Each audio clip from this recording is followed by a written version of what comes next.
Please मेरा channel like और subscribe करें। Thank you very much. खुशी हम क्यों मनाते हैं, पहले मैं ये थोड़ा सा वाज़े कर दूं कि रमज़ान का महीना अल्लाह ने पूरा एक हमारे लिए खुशी का महीना बनाया है, जिसमें अल्लाह की जन्नत के दरवाज़े खोल दिए जाते हैं, जहन्नुम के बंद कर दिए जाते हैं, शैतान कैद कर दिए जाते हैं, जन्नत को रोज़ाना सजाया जाता है, अल्लाह का अर्श पहले आसमान पे आ जाता है, अल्लाह की तरफ से ऐलान हो रहा होता है, कोई बख्शिश चाहने वाला, कोई हाजत मांगने वाला। फ़र्ज़ 70 फ़र्ज़ों के बराबर हो जाता है और नफ़ल फ़र्ज़ के बराबर हो जाता है, और नफ़ल और फ़र्ज़ का फ़र्क इतना बड़ा है कि क़यामत तक 2 रकात नफ़ल पढ़ता रहे तो फ़र्ज़ रकात के एक सजदे के बराबर नहीं। और इसमें जो मर जाते हैं अहले ईमान, उनका हिसाब नहीं होता, उनको कब्र में मुनकर नकीर नहीं आते, अल्लाह ताला उनको मुआफ़ फरमा देता है। इस तरह 29 दिन रात ये सिलसिला चलता है, और आखिरी रात फिर अल्लाह ताला ऐलान फरमाते हैं कि मेरे बंदों ने रात को क़याम किया, यानी तरावी की नमाज़ पढ़ी, दिन में रोज़ा रखा, तो मैंने इस पर इन सब की बख्शिश फरमा दी। तो इस खुशी में फिर हम सब मिलकर अल्लाह की बारगाह में शुक्राने के मिलकर 2 नफ़ल अदा करते हैं और अल्लाह का शुक्र अदा करते हैं कि या अल्लाह तेरा शुक्र है, तूने हमारे गुनाहों को माफ़ फरमाया, जहन्नम को हम पे हराम किया, जन्नत को हम पे वाजिब किया। असल तो ईद की खुशी की ये वजह है। बाकी जो उदासियां हैं, डिप्रेशनें हैं, उसकी वजह आपस की मोहब्बतों का कम हो जाना है, और दुनिया की ऐसी दौड़ जिसने अपने आप को भी भुला दिया है, और आपस की नफ़रतें हैं और आपस के बुग़्ज़ हसद हैं, इन मनफी जज्बों ने हमारी खुशियों को धुंधला दिया है। वरना रमज़ान का हर लम्हा खुशी के लिए है और ईद उसकी भीख है, और पूरी ज़िंदगी अल्लाह राज़ी हो रहा हो तो खुशी ही खुशी है।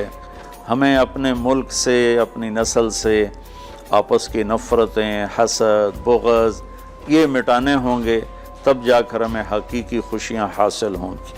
आप ईद के लिए गुस्ल फरमाते थे और अपने कपड़ों में से अच्छे कपड़े मुंतखब फरमाते थे, और फ़जर की नमाज के बाद आप इशराक नहीं पढ़ते थे इस दिन।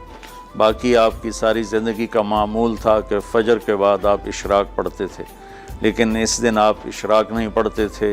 गुस्ल फरमा के फिर कुछ खा के, कोई मीठी चीज़, खजूर ही आम तौर पर होती थी, खजूर खा के फिर आप ईदगाह की तरफ तशरीफ़ ले जाते थे और पहले नमाज़ पढ़ाते थे, फिर खुतबा होता था, और उसके बाद जिस रास्ते से आप जाते थे उस रास्ते को छोड़कर फिर और रास्ते से घर वापस आते थे। फिर वफूद से मुलाकात करते थे, सरदारों से, सहाबा से मुलाकात करते थे, उसमें कुछ खानों का एहतमाम भी होता था। इस तरह एक आम रूटीन की ईद होती थी आपकी, मुलाकातें करना, खानों में जाना और अच्छे कपड़े पहनना, सबको खुशी से मिलना, ये ईद उल फितर पर आपका ये मामूल था। इस्लाम जावेद भाई 2 चीज़ों का मजमुआ है।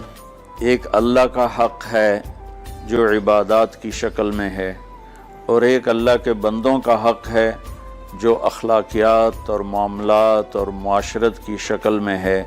ये दोनों कंपल्सरी पेपर हैं, दोनों लाजमी पेपर हैं, इन दोनों में पास होना ज़रूरी है।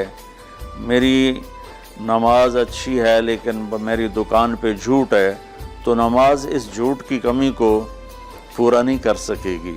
मेरी दुकान पे सच है लेकिन मैं नमाज नहीं पढ़ता, तो मेरा ये सच बोलना मेरे नमाज की कमी को पूरा नहीं कर सकता। अल्लाह के नबी ने दुनिया से जाते हुए 2 लफ्ज़ों में सारा दीन बता दिया था।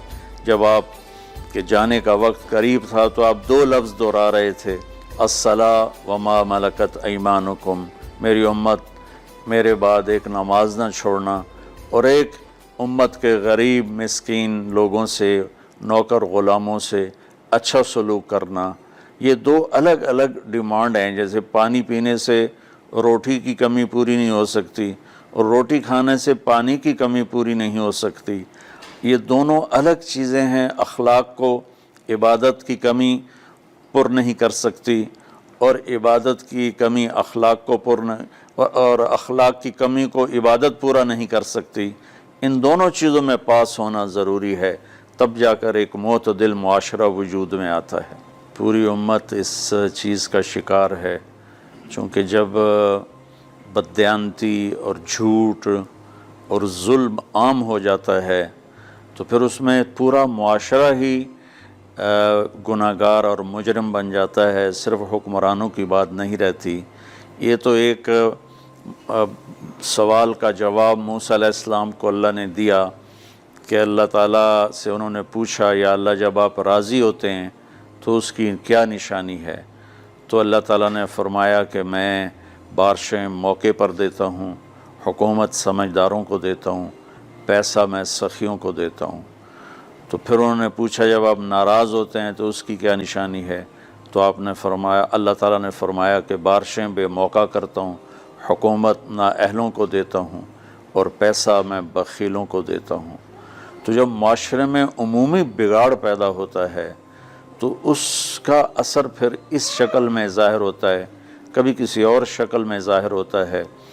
اس چیز کے مجرم نہ صرف حکمران ہیں، نہ صرف بخیل لوگ ہیں، بلکہ تمام طبقات امت کی اجتماعی کوتاہی میں یہ حالات اللہ کی طرف سے پیدا ہوتے ہیں۔ اس میں ہم سارے ہی ایک دوسرے کو مجرم ٹھہرانے کی بجائے اپنے اپنے گریبانوں میں جھانک کر دیکھیں کہ تجھے کیوں فکر ہے اے گل دلے صد چاک بلبل کی، تو اپنے پیرہن کے چاک تو پہلے رفو کر لے، وفی انفسکم افلا تبصرون۔ ہر آدمی اپنے عیب دیکھے، اپنی کمیاں دیکھے اور انہیں دور کرنے کی وہ کوشش کرے، تو پھر ایک خوبصورت معاشرہ تشکیل پا سکتا ہے۔ کہ میں اس عید کے خوشی کے موقع پر اپنی قوم سے ہاتھ جوڑ کے اپیل کروں گا کہ جھوٹ بولنا چھوڑ دیں، دھوکہ دینا چھوڑ دیں اور ظلم کرنا چھوڑ دیں۔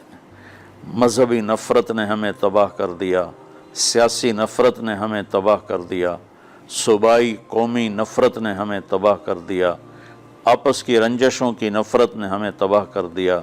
میں ساری قوم کے سامنے جھولی پھیلا کر چاروں صوبوں کے رہنے والوں سے اور ہر مکتب فکر سے متعلق اہل ایمان سے یہ درخواست کرتا ہوں کہ آئیں ہم سچائی کو اپنا ساتھی بنائیں اور دیانتداری سے اپنے آپ کو آراستہ کریں اور انصاف کا ساتھ دیں، نہ ظالم بنیں نہ ظالم کا ساتھ دیں۔ ایک حدیث سنا کے بات ختم کرتے ہیں۔ میرے نبی وضو فرما رہے تھے تو صحابہ آپ کے وضو کا پانی گرنے نہیں دے رہے تھے، نیچے سے لے کر کوئی پی رہا تھا، کوئی منہ پہ مل رہا تھا۔ تو آپ نے فرمایا ما یحملکم علی ھذا، یہ کیا کر رہے ہو؟ وہ کہنے لگے یا رسول اللہ، اللہ اس کے رسول کی محبت میں کر رہے ہیں۔ تو آپ نے فرمایا میں تمہیں بتاتا ہوں اللہ اس کے رسول سے محبت کرنے والا کون ہوتا ہے۔ فَلْيُسْتِقِ الْحَدِيثَ اِذَا حَدَّثَ، اللہ رسول سے محبت کرنے والا وہ ہوتا ہے جو ہمیشہ سچ بولتا ہے۔ فَلْيُؤَدِّ الْأَمَانَةَ اِذَا تُؤْمِنَ، جو ہمیشہ امانت داری سے کام لیتا ہے، کبھی دھوکہ فراڈ نہیں کرتا۔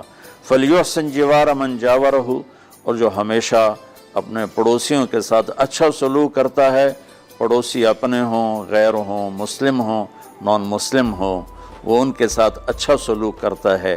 یہ 3 نشانیاں ہیں عشق رسول کی۔ یہ 3 باتیں میری قوم اپنا لے تو یہ اندھیرے اجالوں میں انشاءاللہ تبدیل ہو جائیں گی۔